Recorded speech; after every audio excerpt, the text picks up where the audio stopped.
Hey, so MGK released Tickets to My Downfall about 5 years ago, September 2020, which is a weird time to release an album because it was in the middle of a pandemic. But it was his first real foray into making a pop punk album, like all the way through. He did experiments with pop punk and I Think I'm Okay, and in 2019, I believe.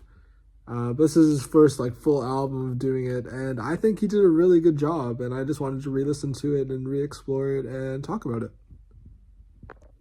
So it opens up with the title track, "Tickets to My Downfall," and it's really fucking good. I think this is probably like if I was to recommend any song off this album, it would be this one.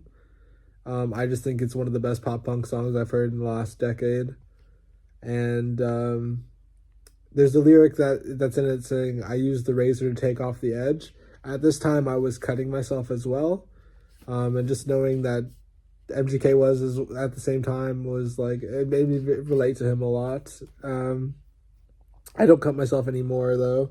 I'm not sure if he does. He hasn't mentioned it in his recent songs or anything. Um, but yeah, I really love this track. I love the way it sounds. Travis Barker is on this record as well, all the way through as a producer and drummer, and it just he shines all throughout the record.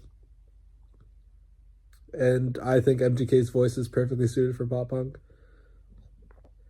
Kiss Kiss is a pretty sick riff and catchy. It's just about drinking and partying though. It's a fun track. I would say that about like pretty much every track on this album is it's fun. But I would say this one isn't too much to write home about.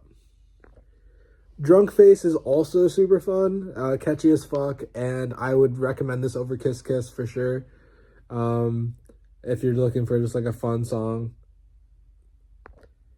Bloody Valentine is probably one of my favorite songs on this record. It was also my introduction to the fact that Megan Fox and MGK are together, and I find that like a pretty good match. And like it opens up the lyric like the simulation just went bad, which again this was recorded during like COVID and stuff happening. So I don't know. I just feel like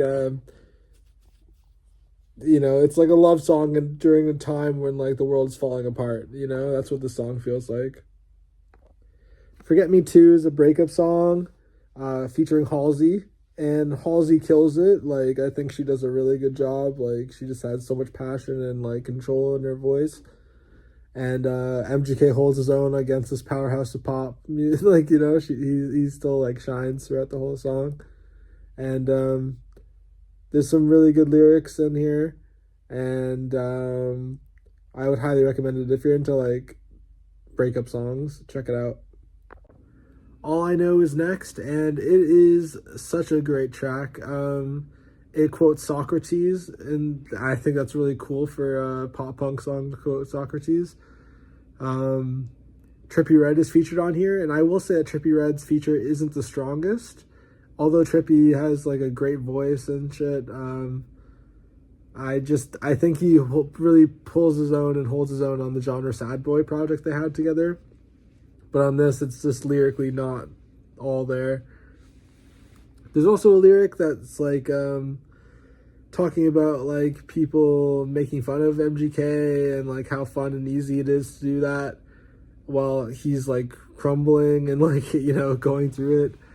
And I feel like that makes me really empathize with him a lot. Like it's easy to poke fun and make fun of like especially something that's super popular. Like it's easy to just like look at it and like prod it and like make fun of it.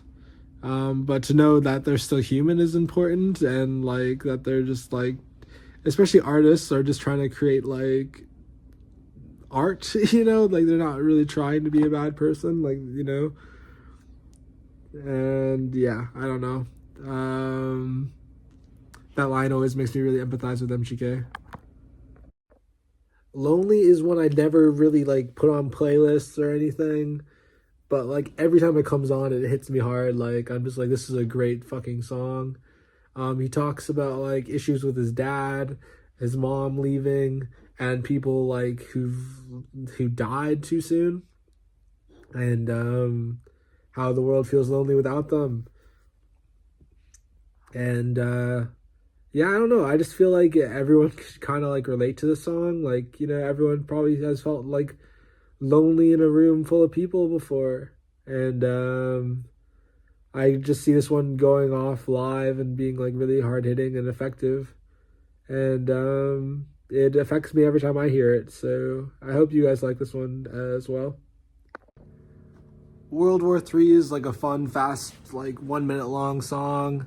And I usually don't really go back to it, but today listening to it, I had a lot of fun with it.